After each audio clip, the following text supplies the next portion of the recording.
Ah, I should have known it would be you.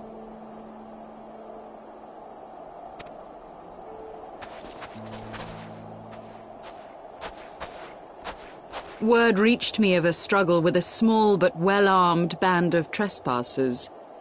Forgive my comrades their hostility. Few come here uninvited, and fewer still with good intent. Now, tell me why you are here.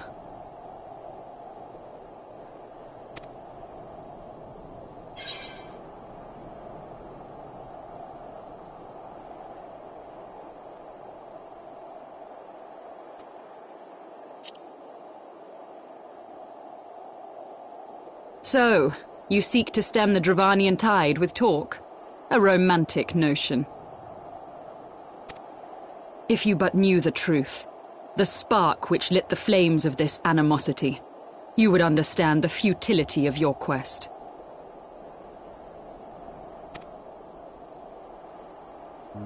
Shall I relate it to you?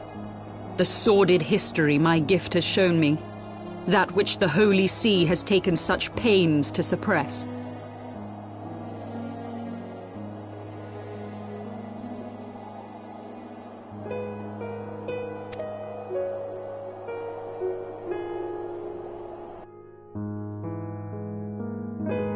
"'Twas more than a millennium past when an Elizan tribe first sought to claim the lands of Kurthas as its home.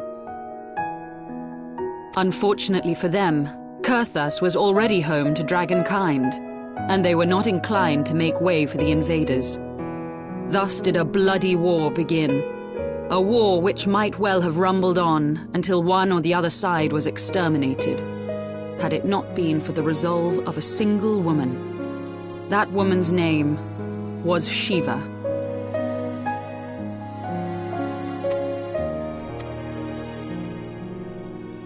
While those around her fought and died, she attempted to parley with the dragons, and in so doing discovered them to be possessed of profound intelligence and reason. The great worm Ffxiv, in particular, so enchanted Shiva that she found herself growing to love the creature, whom her people considered a monster. In the eyes of a near-immortal dragon, however, the fleeting life of an Elezen is as that of a freshly cut rose.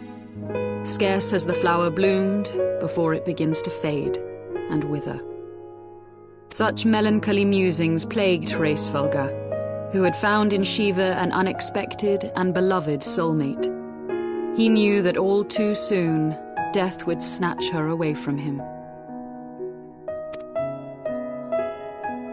Unable to bear the thought of their separation, the maid bid the worm consume her, that their spirits might be entwined for eternity.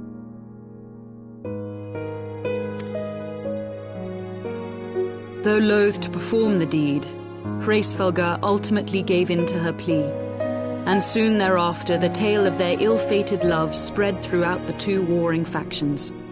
No more could they raise blade or claw against one another, knowing that the souls of their kin were so inextricably bound. In the days that followed, man and dragon learned to live in harmony, and together built a nation unlike any the world had ever known. For 200 years did this blissful age of peace continue, as it would to this day, had vilest envy not stirred in the hearts of the Elezen. It is said that worms owe their longevity to the boundless reserves of vitality found within their eyes. And 'twas in this belief that a traitorous band of knights deceived their allies of some 2 centuries, and took by force that which they coveted.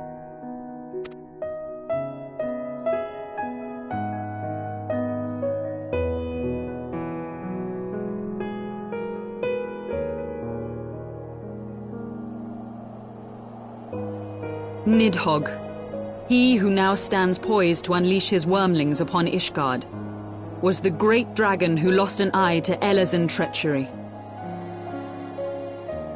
And until he prizes it from the hands of the traitor's progeny, no amount of conciliatory words will stay his fury.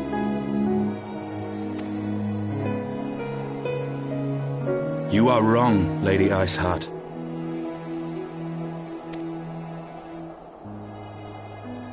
Lest you misunderstand, I do not doubt your vision of the past.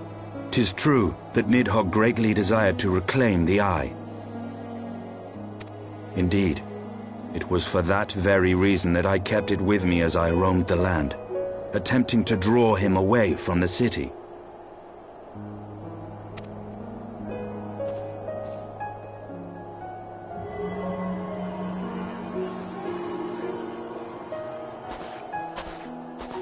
Good gods!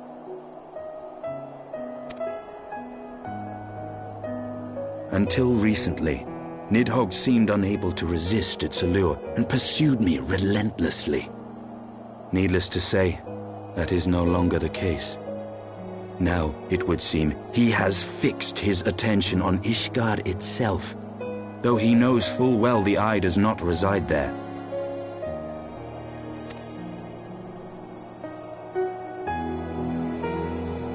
You believe he targets the capital for another reason?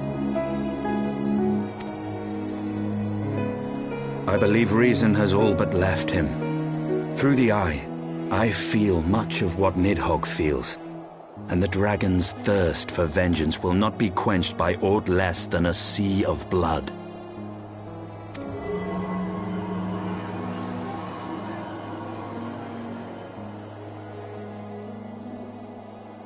If Nidhogg is indeed lost to reason, might we not seek an audience with Ffxiv instead? He has thus far shown no inclination to aid in the invasion of Ishgard, and may yet welcome our efforts to broker a peace. You still believe that a peaceable solution can be found? Very well.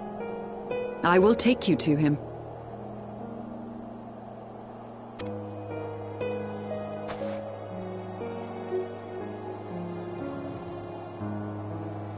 Our road will lead us to Dravania, the homeland of dragonkind. There we shall ascend unto the clouds, where Ffxiv resides.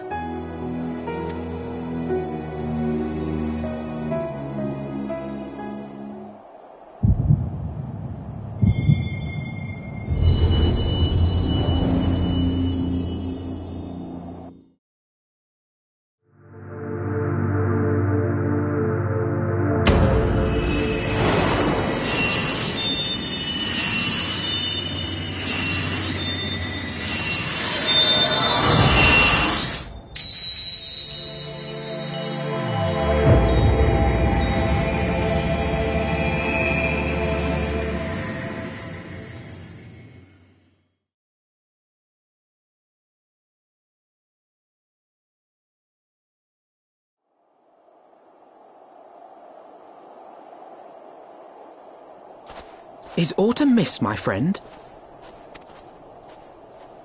I sense the many battles are beginning to take their toll. Rest a while, and should you lose sight of us, Dravania lies beyond the mountains to the west.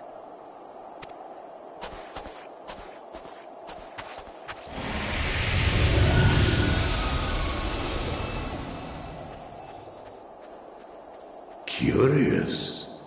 The vestiges of thy mistress's blessing are not as faint as once they were.